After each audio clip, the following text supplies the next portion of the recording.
docente en la UBA y en la Universidad Nacional de Avellaneda, además de su tarea de ensayista, investigador y demás. Bienvenido. Gracias, Romina. Bueno, muchas gracias por esta invitación. Empiezo por pedir mis más sentidas disculpas por la irrupción intempestiva, tardía y salvaje en esta amable reunión, con motivo de varios problemas.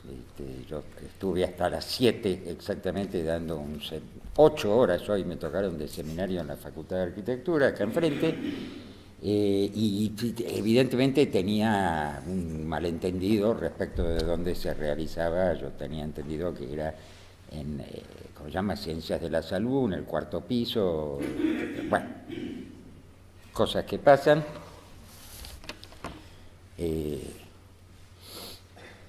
Yo estoy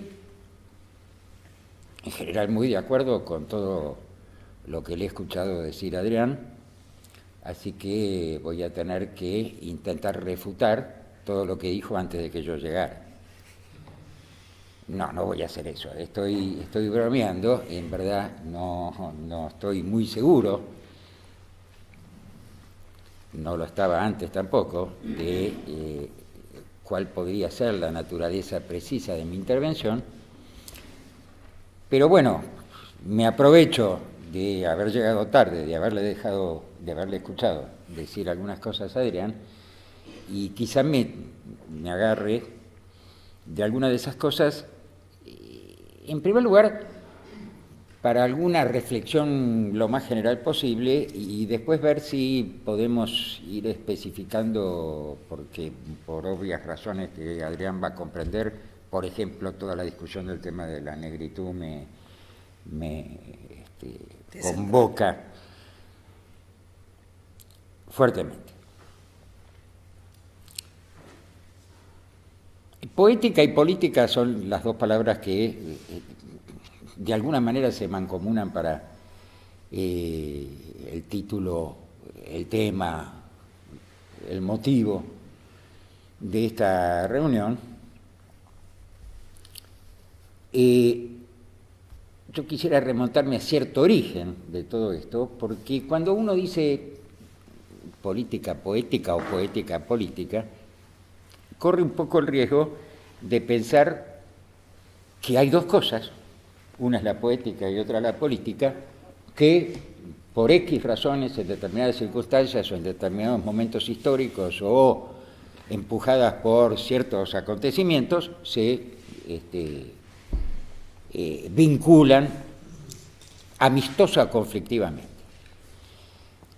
Pero resulta ser que desde casi los inicios mismos, diría yo, del pensamiento occidental, estas dos cosas están estrechamente unidas.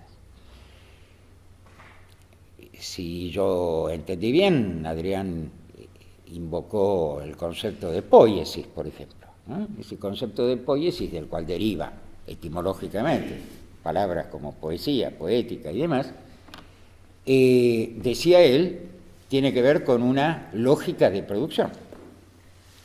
Está en sus orígenes griegos ese concepto mucho más cerca de lo que podría parecer a primera vista de un concepto como praxis.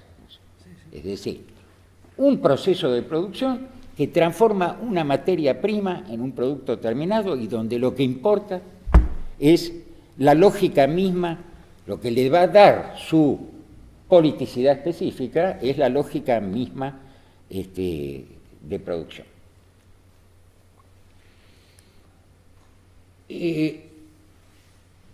En el caso de la poesía pensada como un género, por ejemplo, literario o artístico específico, bueno, será la transformación de una materia prima, que son las palabras de la lengua, X, que corresponda, en algo que excede, y me gustaría trabajar un poco sobre esa idea, lo que los códigos de la lengua pueden determinar o pensar incluso sobre sí mismos. Entonces digo, si uno se remontara a los orígenes mismos de la cultura occidental, se encontraría con la famosa expulsión de los poetas, ¿no es cierto?, de la polis ideal de Platón. ¿Por qué? ¿Por qué se expulsa a los poetas de la República? Bueno, uno lee ese diálogo, lee ese gran texto de Platón que se llama La República, con toda la atención que merece, y va a encontrar un largo listado de razones, de argumentos, por los cuales Platón expulsa a los poetas. No solo a los poetas, a los sofistas, ¿no?, archienemigo a través de casi todos los diálogos de Platón, a los retóricos, a todos los que de una u otra manera trabajan con el lenguaje. Claro, de muy distintas maneras, pero que ejercen un acto de creación y también de resistencia a través de las palabras, de la lengua, del lenguaje. ¿Por qué es necesario entonces expulsarlos? Precisamente por eso. Precisamente porque en la imagen ideal de una sociedad orgánica y funcional y rígidamente jerarquizada, como es la de la República de Platón, este exceso impide el cierre armónico, sistemático e inequívoco de lo que muchos siglos después alguien va a llamar las ideas claras y distintas, en este caso sobre la necesidad de una organización política específica. Es decir, en los hechos el poeta ejerce con su materia prima, que es la lengua, una especie de incontrolable democracia salvaje, para volver a los términos que vos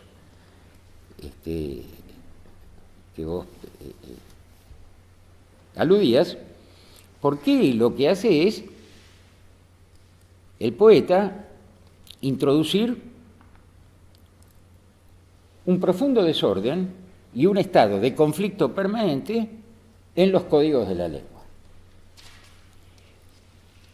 El poeta, claro, tiene que contar con esos códigos de la lengua, porque su subversión de esos códigos se recorta, ¿no es cierto?, contra ese telón de fondo de los mismos códigos que se propone boicotear, digamos así.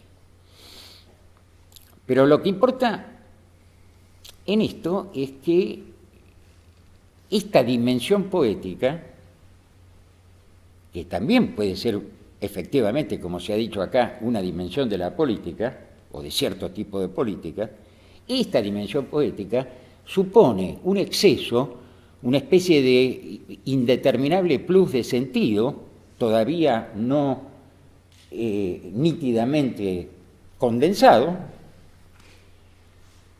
que no puede ser reconducido a los códigos conceptuales normativizados o naturalizados, en este caso de la polis o de las muchas polis que podríamos invocar.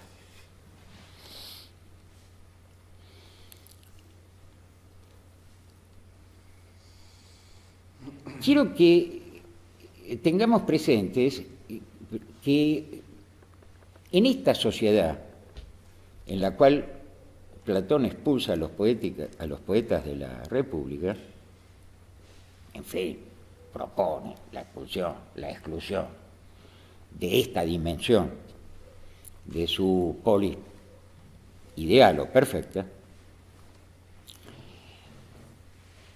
es una sociedad y es una cultura donde todas estas diferentes dimensiones y registros están mucho más estrechamente vinculados entre sí que en la sociedad moderno, burguesa, capitalista, etcétera, a la cual nosotros todavía pertenecemos.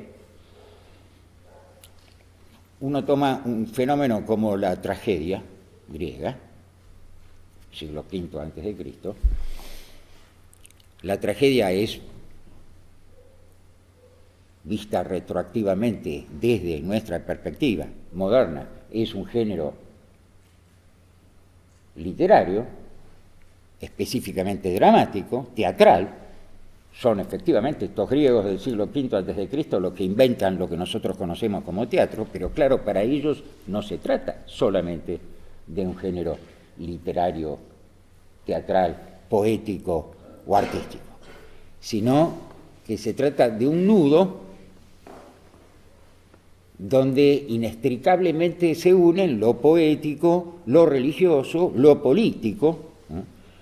Desde cierto punto de vista, como una afirmación un poco extemporánea, uno podría decir que toda la historia posterior de la cultura occidental, en un sentido, es un esfuerzo por desatar ese nudo y separar, ¿no es cierto?, esas cosas que están unidas en el origen. La fragmentación de las esferas de la experiencia, de la que hablaba Weber y después la Escuela de Frankfurt y demás. Ahora, es una discusión interesante recordar también que la tragedia griega emerge históricamente en el contexto de una fuerte crisis de la democracia griega.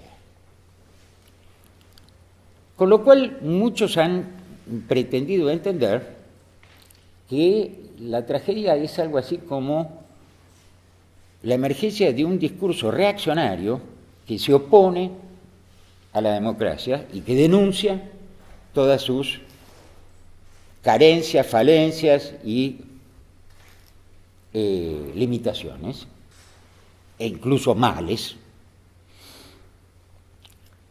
Pero ahí es donde aparece esta ambivalencia, ¿no es cierto?, de las potencias a que vos te referías, Adrián.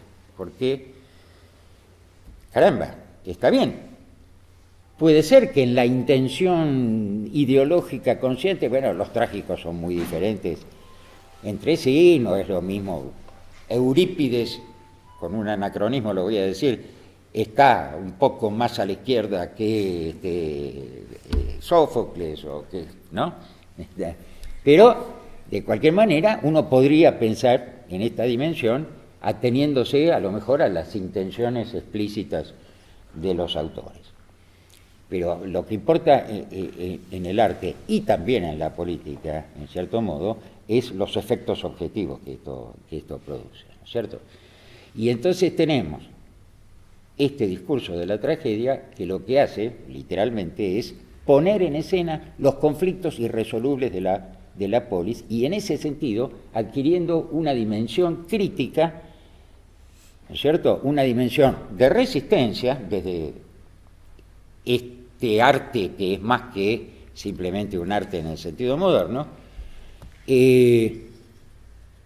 contra la imagen de reconciliación consigo misma, para decirlo con una expresión de Adorno, que el pensamiento dominante de la polis quisiera, ¿no es cierto?, hacer prevalecer, ¿no? Como si la tragedia dijera, no, miren, es una engañifa esto de la reconciliación, del equilibrio, de la organicidad funcional de la República Platónica. Estoy diciendo con un anacronismo porque Platón viene después, pero es como si ya estuvieran haciendo esta discusión. No, acá hay una serie de conflictos que no se pueden resolver dentro de la lógica dominante del sistema X del que estamos hablando. Y esa es la enorme función crítica, la función de sustracción, en este sentido fuerte, de que me niego a aceptar esta versión y pongo en escena, de manera más o menos apolínea, pero metiendo, ¿no es cierto?, entre bastidores toda la violenta dimensión dionisíaca, a retomar esos términos, y mostrando, digamos, que hay un problema con la democracia, que la democracia es un problema, es un conflicto permanente que no termina de resolverse. Se podrían hacer otras referencias a propósito de estas ambivalencias que estamos diciendo. La tragedia es, ustedes bien saben, que en la polis griega las mujeres no existen. Están excluidas, no son ciudadanas, no figuran en ningún lado, con ningún derecho y con ningún título, salvo en la tragedia, donde son grandes protagonistas, ¿no? Yocasta, Medea, Antígona y varias más que se podrían nombrar. O sea que esta también ambivalente dimensión de un registro del deseo excluido en la cotidianidad democrática retorna de lo reprimido, digamos así, en esta potencia del discurso poético de la tragedia. Uno se podría preguntar entonces, no digo para hacer una especie de legalidad histórica, que sería medio absurdo con esto, pero uno se podría preguntar si no hay en la historia de la democracia, ya desde aquellos tiempos, una suerte de insistencia, de recurrencia, referida a la reaparición de ciertas dimensiones trágicas en los momentos que aparecen como de crisis terminal de lo que habitualmente entendemos por democracia. Y no me cabe duda, y supongo que ustedes tampoco, que estamos atravesando de manera muy fuerte y a dimensión mundial uno de esos momentos de crisis terminal, apocalíptica, muy seria, de lo que entendemos por democracia.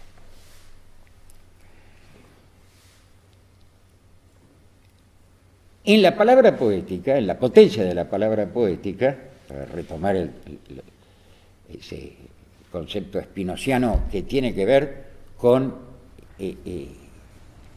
la vocación, la voluntad de persistencia en el ser. Resistencia, dice, no es poca cosa en ese sentido, porque dice, sigamos siendo, sigamos existiendo y sigamos produciendo la propia existencia contra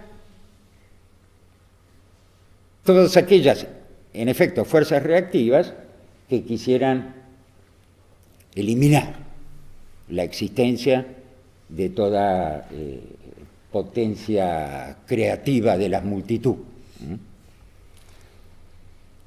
Digo entonces, si no es cada vez que entramos en uno de estos periodos, yo creo que la democracia es una crisis permanente. En eso acepto muchos de estos autores que vos citabas. Sí, es una crisis permanente. Una vez, un poco ironizando con una psicoanalista lacaniana que me estaba haciendo una entrevista, yo le dije, mira, te voy a hablar en tus propios términos. La democracia es el objeto A de la política, es decir, aquello que motiva un deseo que nunca puede plenamente satisfacerse, y uno un poco provocativamente tendría que agregar, por suerte. Por suerte no puede nunca plenamente satisfacerse porque, como decía también de manera muy fuerte Freud, la satisfacción del deseo es siniestra. Si mi deseo más fuerte quedara realmente satisfecho, lo único que me resta es morirme. No tengo más razones para vivir, no tengo en mi ser agujeros negros sobre los cuales construir alguna novedad, ¿no es cierto?, de forma poética, en el sentido incluso etimológico del término. Entonces, la palabra poética tiene este valor enormemente metafórico de representar este exceso permanente que no se puede efectivamente retrotraer al concepto, que no puede ser plenamente colonizado y absorbido por el concepto. Algunos lo llaman acontecimiento, otros lo podrán denominar de distintas maneras, pero que representa y pone en juego esta insatisfacción permanente que obliga a seguir deseando y a seguir creando esa democracia contra aquellos democráticos. ¿Qué quiere decir contra aquellos democráticos? Contra aquellos que creen que la democracia es esto que hay y que obturan, digamos, la dimensión de poder, de dominación, de explotación y de exclusión que suponen las democracias que tenemos. Es en la dimensión de ese conflicto no resuelto y quizá en los términos en que está planteado imposible de resolver, que me parece que hay que pensar la democracia como ese salvajismo de esa dimensión excesiva que no puede ser absorbida. Por intereses personales, esto me lleva al tema de la negritud, que acá se estuvo discutiendo, simplemente porque puede ser uno de las tantas posibles existentes ilustraciones de cómo este exceso del cual hablo desarticula el pensamiento dominante sobre cosas como la democracia y le impide a ese pensamiento dominante cerrar elegantemente su propio sistema de pensamiento, que por supuesto es una expresión de su sistema de dominación. Me voy a referir a algo sobre lo cual he trabajado mucho en su momento, un acontecimiento histórico, inesperado, impensable, dice un historiador, a propósito de una revolución. En el año 2010, en toda Latinoamérica, se conmemoró, se hicieron grandes festejos sobre el bicentenario de las revoluciones independentistas. Mal, equivocado, erróneo y ideológicamente interesado, porque la primera revolución independentista no fue en 1810, fue en 1804, que fue la revolución de Haití,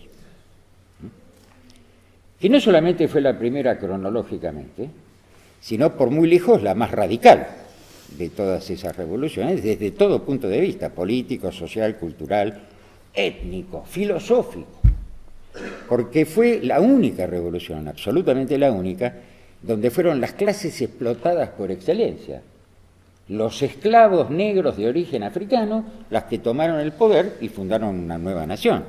En todas las demás revoluciones independentistas fueron las nuevas burguesías criollas emergentes que en sus tironeos con el poder de la potencia de turno, se separaron para seguir haciendo básicamente lo mismo, solo que claro, legitimada. Bueno, acá pasó después lo que sucedió con la continuación de esa revolución haitiana, es un desastre apocalíptico, no me meto con eso, pero me interesa centrarme en este exceso que se produce en varios sentidos con esta revolución. Este exceso de que sean unos esclavos negros desarrapados los que sean capaces efectivamente de fundar una nueva nación después de una violentísima revolución que costó 200.000 muertos entre esos esclavos y que se produce ¿por qué? O se inicia porque después las revoluciones, alguien enciende, como dice la vieja metáfora, la chispa en la pradera y después el fuego hace lo que puede, avanza, retrocede, cambia. Pero ¿por qué se inicia esta revolución? Haití era colonia francesa. Si uno mira lo que es Haití hoy, le va a costar mucho creerme cuando yo diga que era, por lejos, la colonia más rica que ninguna potencia colonial haya tenido jamás en América. Haití proporcionaba a Francia más de la tercera parte de sus ingresos. Cuando digo Haití, digo la explotación de la fuerza de trabajo esclava de los negros de origen africano. Bueno, en 1789 se produce ese gran acontecimiento que todos conocemos, la Revolución Francesa, mal llamada Revolución Francesa, no importa, si después hay tiempo volvemos a esa discusión, pero de la cual emana ese magnífico documento, no es cuestión de negarlo, que se llama la Declaración de los Derechos Universales del Hombre y el Ciudadano. Le llega la noticia a los esclavos haitianos, dicen, fantástico, somos libres. No, muchachos, no. Ustedes proporcionan la tercera parte de los ingresos de Francia. Entonces, la universalidad de esos derechos tiene un límite particular. Tan particular que hasta tiene color negro, ¿no? Bueno, entonces estalla la revolución. Recién, 3 años después de estallada la revolución, en 1791, en 1794, logra esa revolución, que va a durar hasta 1804, ¿no es cierto?, hasta la Declaración de la Independencia, logra que la Asamblea Nacional Francesa decrete la abolición de la esclavitud en sus colonias. ¿Por qué me parece que hay que señalar esto? Porque en el colegio secundario a nosotros, bueno, no sé a ustedes, yo hice el colegio secundario, no voy a confesar públicamente en qué década ocurrió eso, fue en el siglo pasado, eso sí lo puedo decir, ¿no? Y me enseñaron, y a muchos de ustedes probablemente les haya pasado lo mismo, que la Revolución Francesa es un hecho decisivo por la influencia que ejerció sobre las independencias americanas, ¿no es cierto? La influencia ideológica, filosófica, bueno. De verdad, yo estoy mostrando un caso en donde esa secuencia, causa y efecto es exactamente la contraria. Porque lo que yo estoy mostrando con este ejemplo es que fue la Revolución haitiana la que obligó a la Revolución Francesa a ser consecuente con sus propias premisas y universalizar esa abolición de la esclavitud, esto va entre comillas, desde luego, pero cuando no se les había ocurrido de ninguna manera hacerlo. Entonces digo, es la Revolución haitiana la que obliga a la Revolución Francesa a ser verdaderamente francesa, por así decir, según sus premisas declaradas. Pero ustedes dirán, ¿dónde viene el problema de la negritud? En lo siguiente. 1805, primera constitución de la nueva nación, Haití. Nombre extraordinario, porque Haití no es un nombre africano.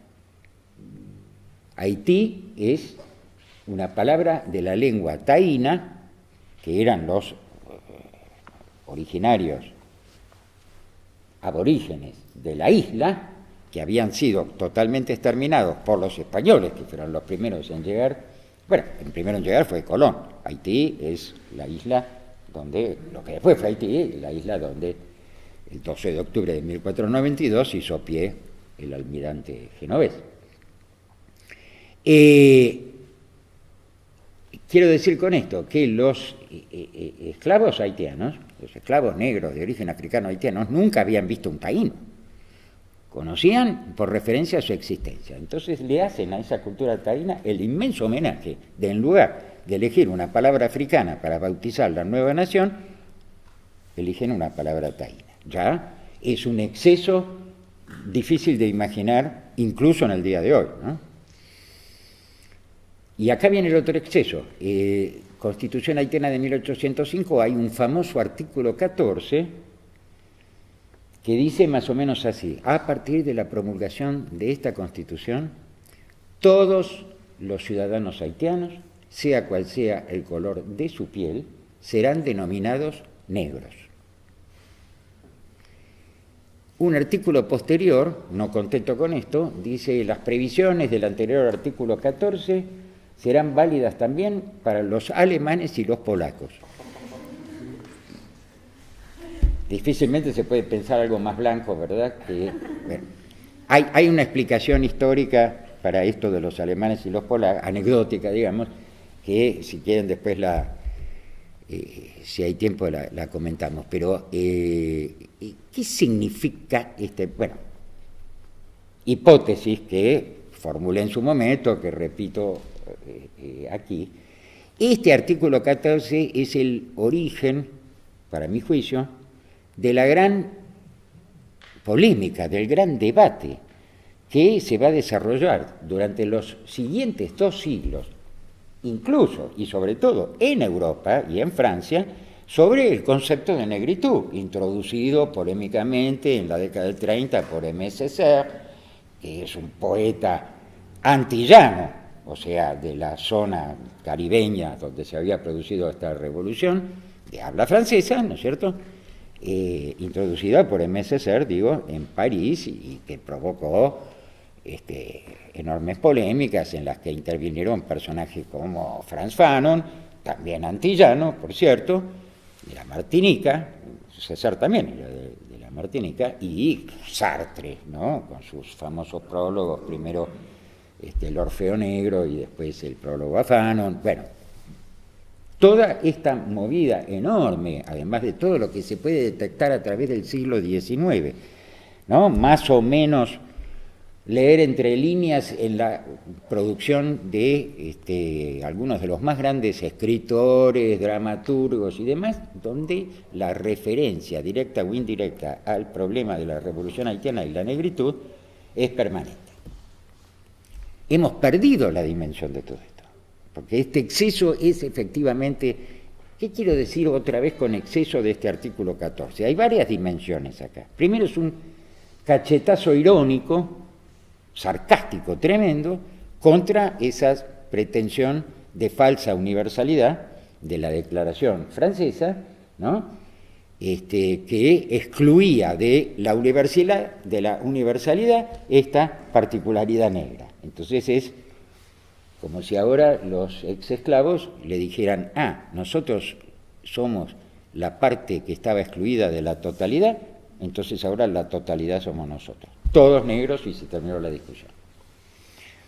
Segundo, ya desde fines del siglo XVII, los colonos franceses, con esa obsesividad cartesiana que a veces caracteriza a los franceses, habían creído poder detectar, no estoy inventando el número, lo pueden buscar, está registrado, habían creído poder detectar 126 tonalidades diferentes de color negro en la piel de los esclavos. Por supuesto, estaban los mulatos, que son más claritos, pero digo, 126, con sus características. Entonces ahora dicen: no, muchachos, somos todos negros, olvídense de todos esos 126 matices. Tercero, que es lo que me parece más importante y nos devuelve a la discusión originaria y a muchas de las cosas que dijo Adrián, si una constitución, que es un conjunto de palabras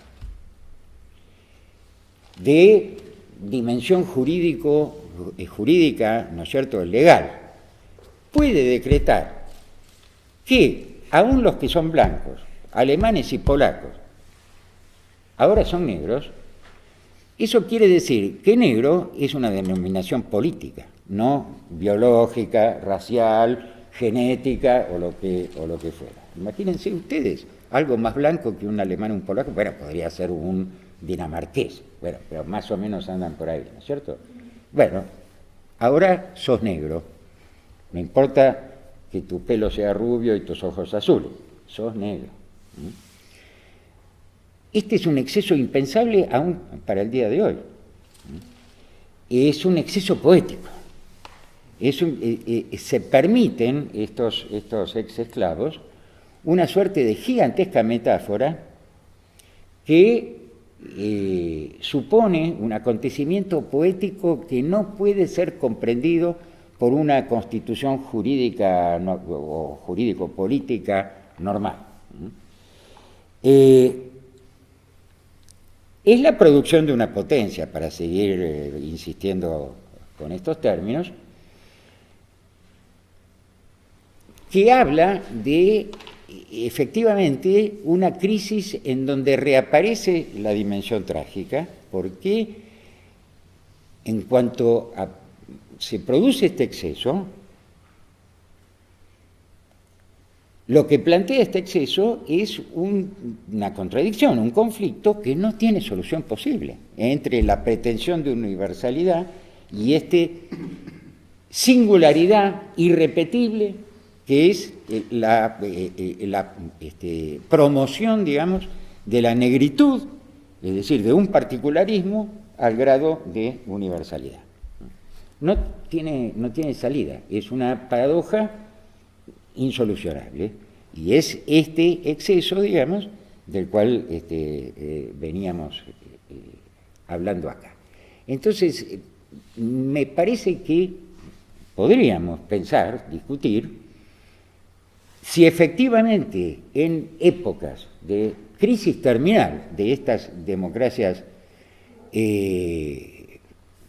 pervertidas, que son las que tenemos, no pensar de nuevo en alguna expresión de esta dimensión trágica que de nuevo pudiera poner sobre el tapete, digamos, y hacer mínimamente inteligible estos conflictos irresolubles, sobre los cuales construir otra lógica, que no sé si va a poder resolver los conflictos, pero que por lo menos los va a desplazar hacia otra dimensión desde la cual pensar. Bueno, no sé si me excedí un poco, perdón, muchas gracias.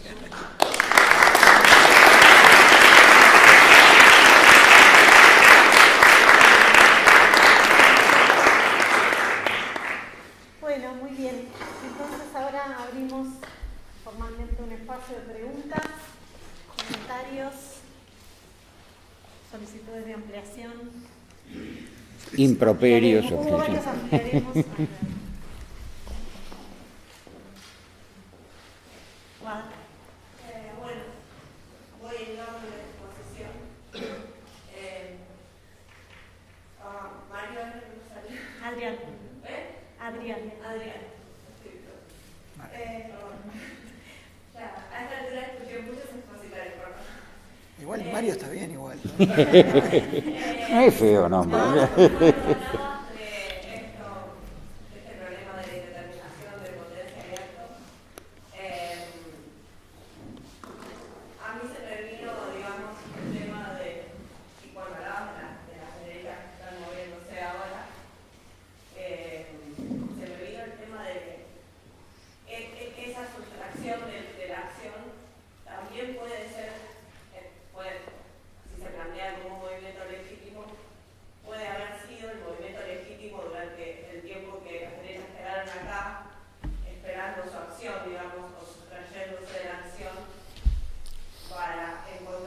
Claro.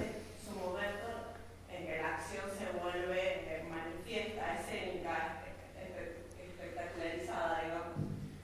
Y me pregunto si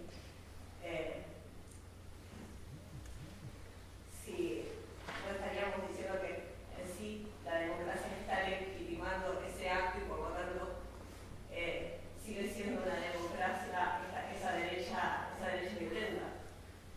Si aceptamos el acto de indeterminación como base del movimiento democrático, digamos. No sé si. No, claro.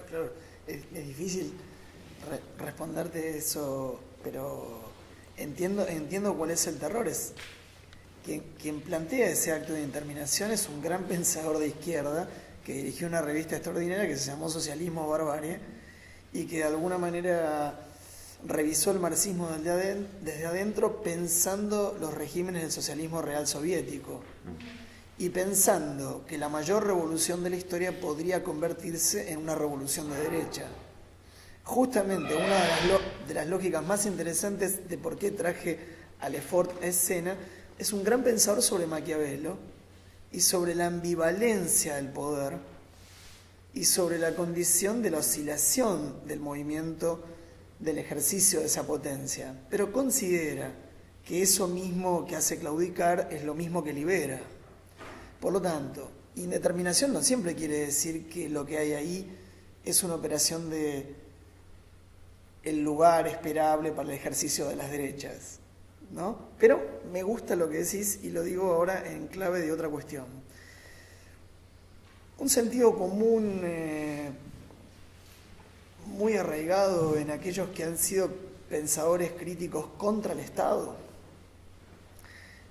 por ejemplo, es utilizar bibliografías muy activas como las como las bibliografías de Deleuze o de Guattari, utilizadas en esa dirección, ¿no? Y uno tiene, yo recuerdo un libro bien famoso en el que lo llevó adelante Massimo Cacciari. Cuando lo entrevisté a Cacciari le pregunté ¿por qué le dispararon a estos pobres tipos que eran lectores del marxismo muy activos y muy interesantes? Pensaban que se podía pensar sin Estado. Me respondió.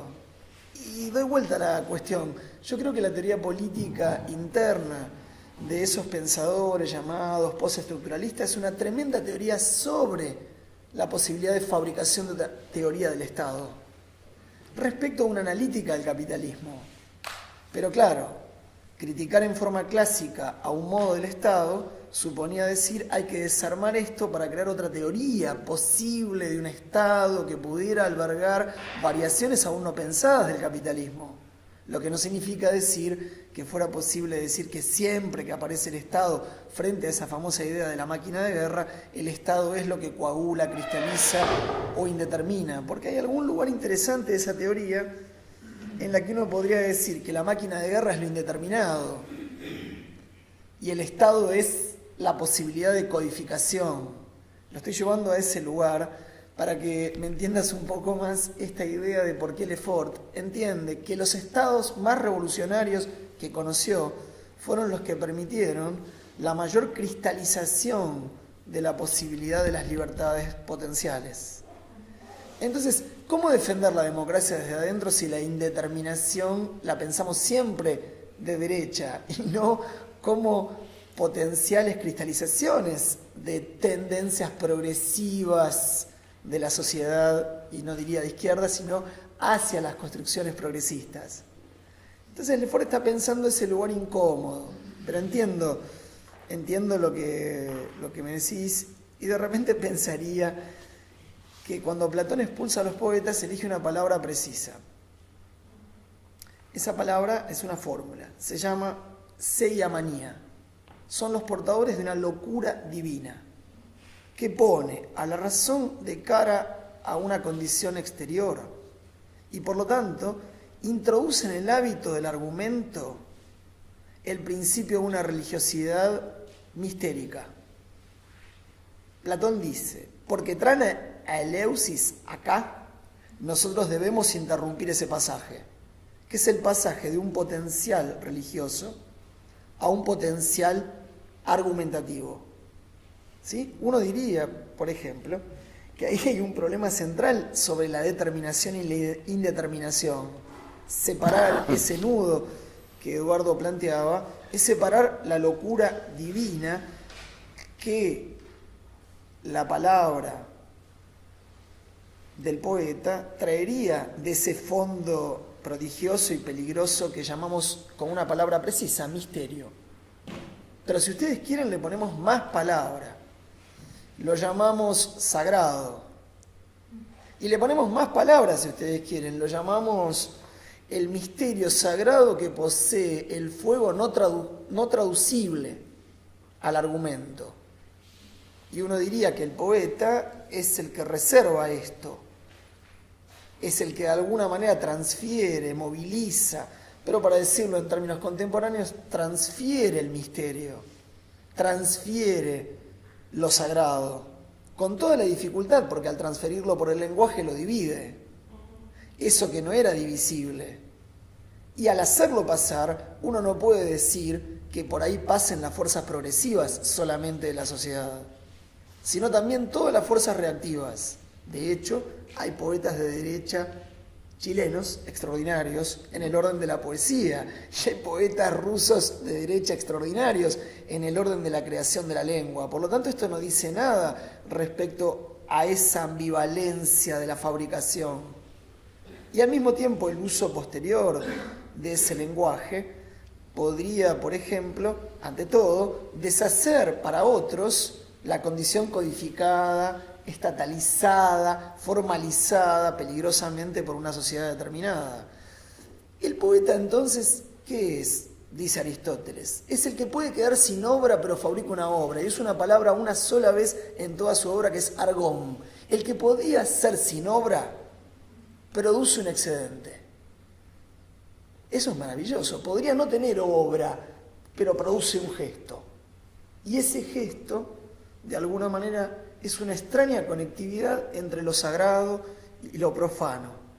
Y ese gesto es meter en el lenguaje un principio de división, que ahora no habla la lengua de todos, sino que mientras habla la lengua, sustrae al mismo tiempo. Yo recuerdo un artículo de Eduardo Extraordinario sobre el fracaso, que uno debería recordarlo fundamentalmente porque debe ser, tal vez en la literatura argentina, un artículo clave para pensar qué quiere decir que estos inventores, productores, generadores de lenguajes son fundamentalmente los que al mismo tiempo hacen fracasar algo, sustrayendo algo. Y fundamentalmente, si no hicieran eso, esto es, traer potencias impensadas que sustraen el dominio.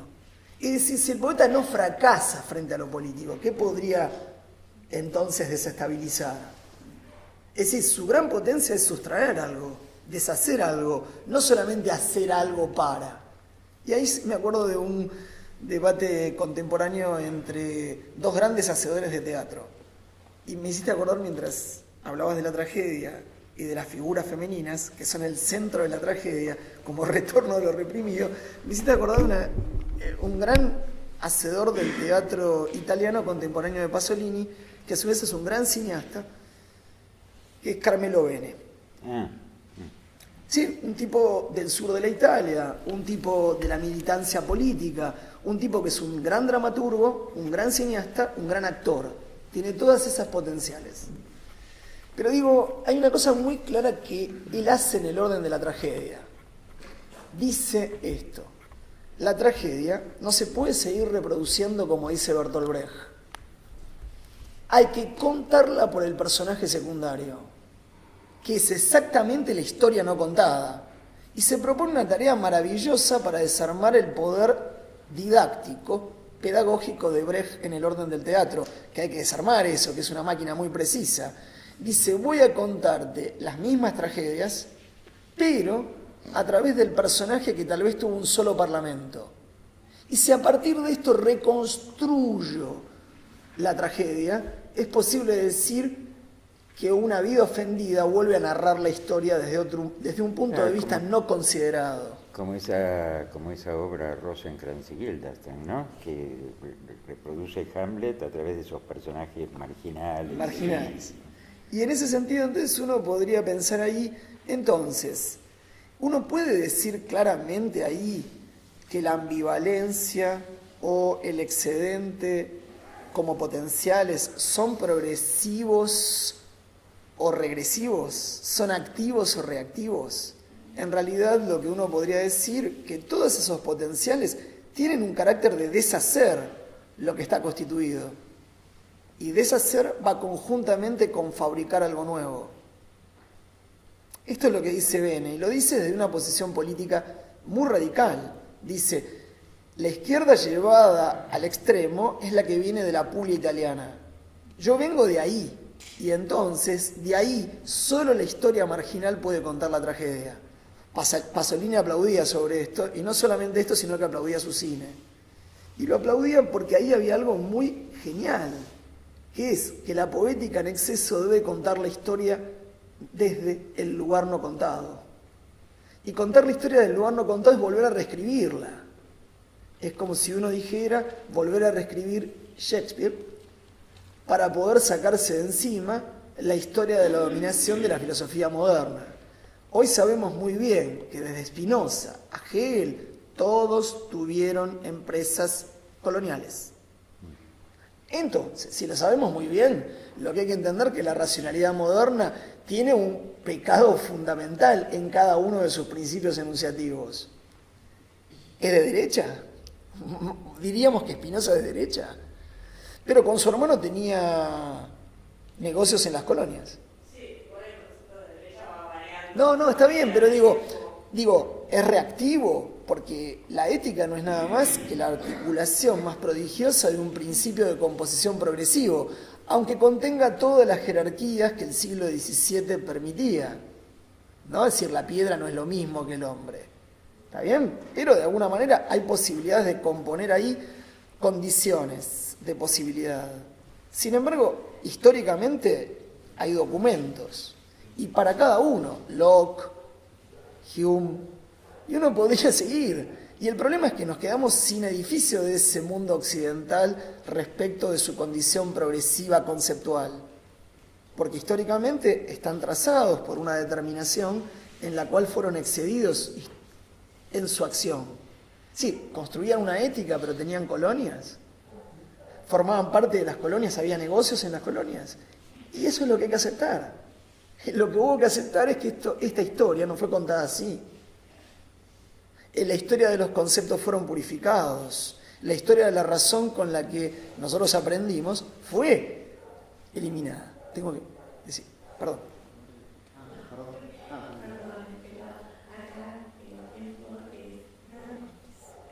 Tirano. No, tirano no. Democraticemos el tiempo. Ok. Perdón. Entonces, vamos a hacer la invitación siguiente, porque ahora teníamos además previsto trasladarnos una cuadra y media hasta el Borges, que la mayoría conoce cuál es el café. Es un café que está en la misma calle, pero entre Funes y Olazábal, a escuchar la palabra de los poetas de la que tanto hemos hablado, además porque va a estar la prosa mutante ahí, pero además a tomar algo, a comer algo y podemos ahí seguir la discusión y las preguntas a los dos trabajos, si están de acuerdo. Les agradecemos muchísimo a Adrián y a Eduardo.